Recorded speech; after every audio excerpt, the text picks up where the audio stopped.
What happened to the joy of being around people? Imagine this. The room is alive with chatter, the clink of glasses, the hum of laughter spilling over like warm honey. You're in the thick of it, swapping stories, soaking in the energy. Now picture yourself stepping away, not because the party's over, but because something inside you has shifted. Sound familiar?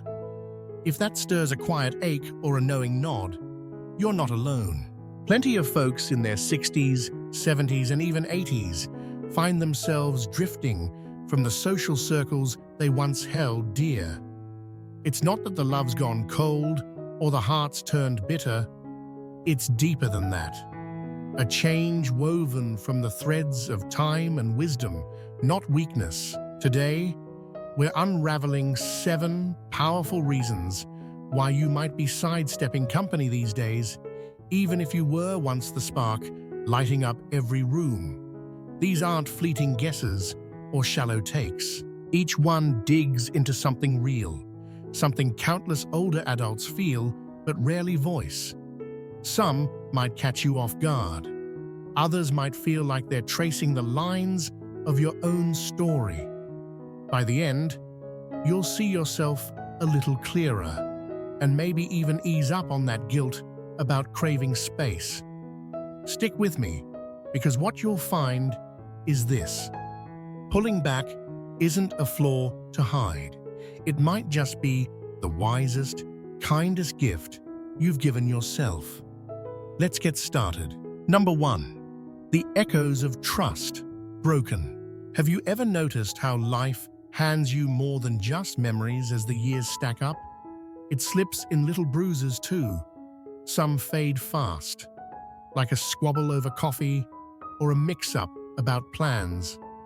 But others, they sink deep, leaving marks you feel long after the sting's gone. Betrayals, rejections, times you bared your soul only to watch it get brushed aside or trampled.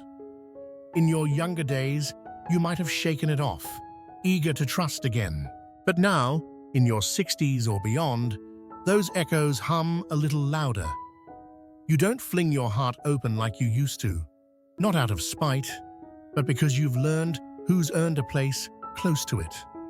Take Clara, an 83-year-old with a laugh that used to fill her farmhouse every Saturday night.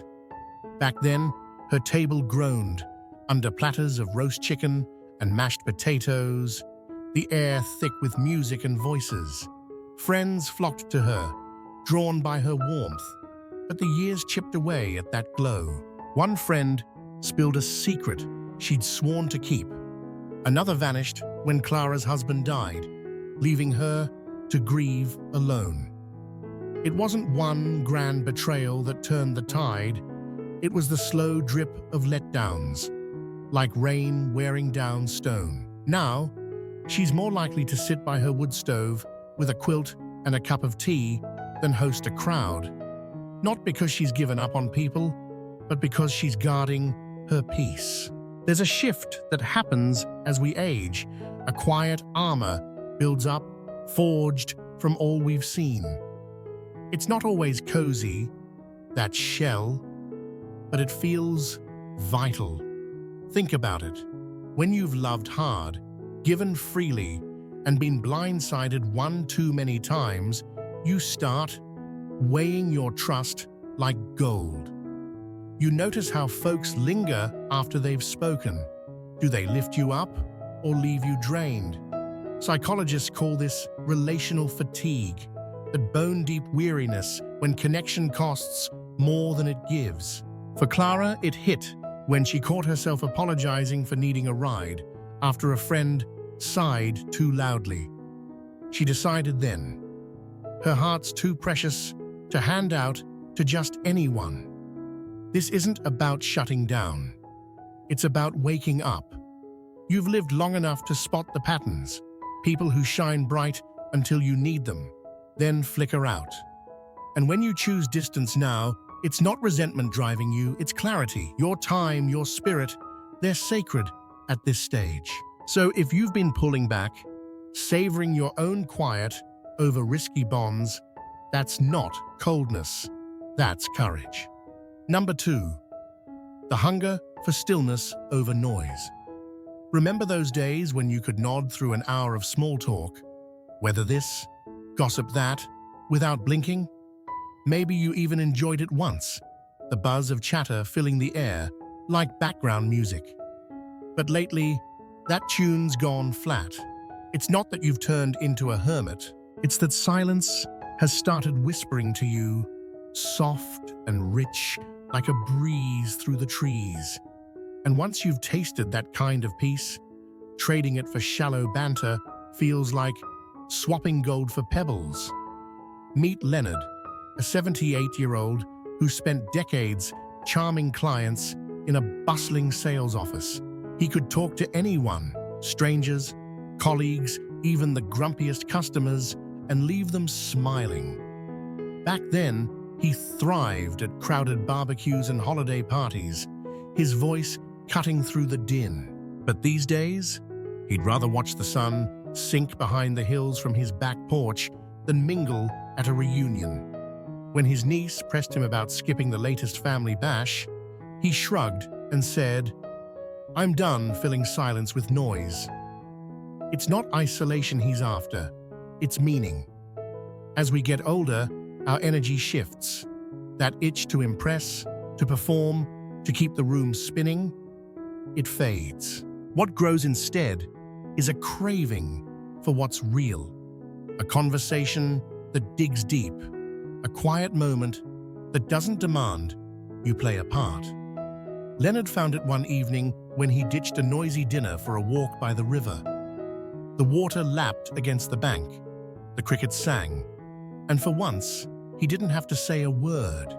Compare that to the last party he endured. 2 hours of "how's the weather" and forced grins, and it's no wonder he's choosier now. This isn't snobbery. It's selectivity, pure and simple. You've earned the right to guard your calm, to skip the chatter that leaves you emptier than when you arrived.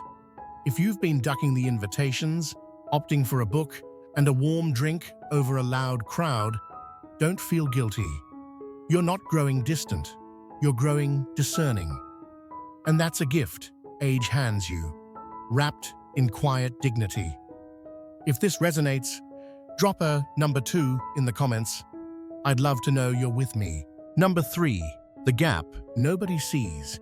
Ever feel like you're shouting into a windstorm, your words snatched away before anyone hears them? The world's spinning faster now, slang you don't catch, tech you don't need, a pace that leaves you dizzy. You've changed too, carrying decades of stories nobody seems to ask about.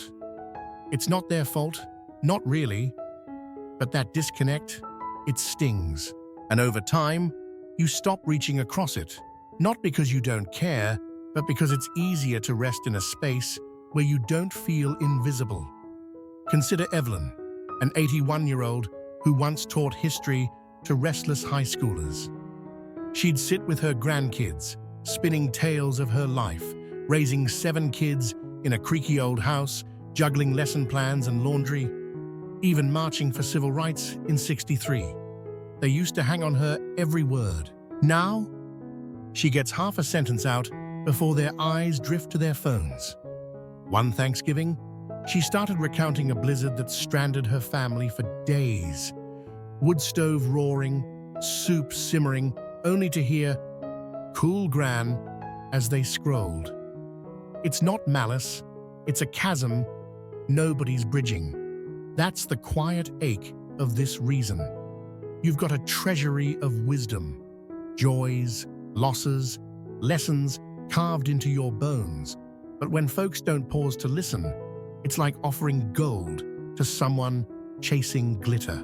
Evelyn tried once more at a family picnic, sharing how she nursed her youngest through pneumonia.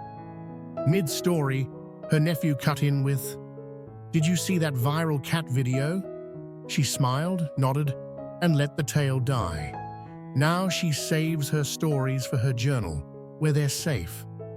Psychologists call it emotional invalidation, those tiny dismissals that pile up like dust.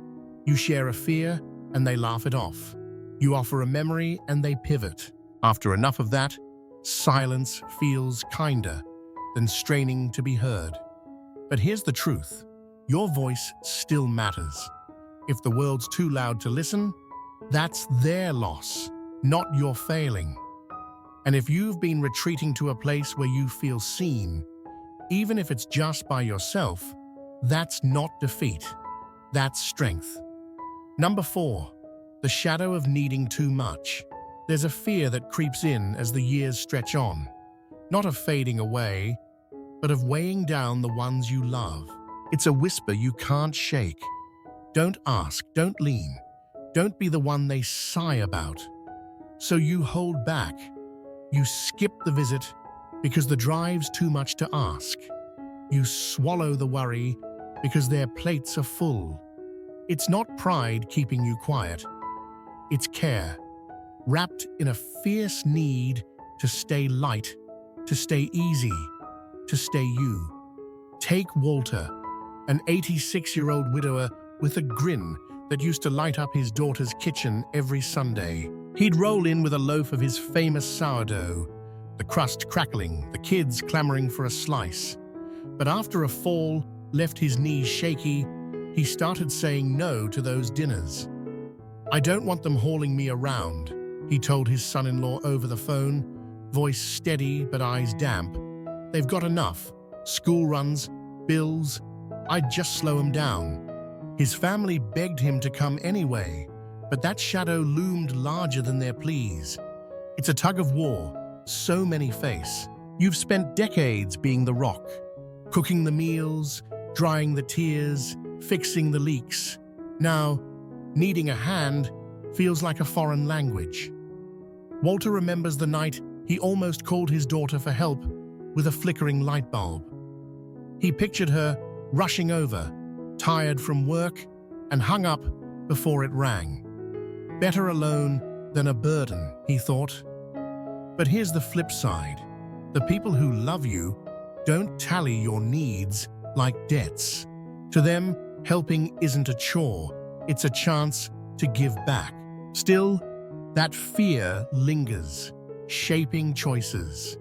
You linger on the porch instead of joining the outing. You wave off the offer of a ride. And bit by bit, solitude feels safer than risking obligation. If this hits home, toss a number 4 in the comments. I'm here with you. Number 5, the slow fade of familiar faces. Not every goodbye comes with a bang.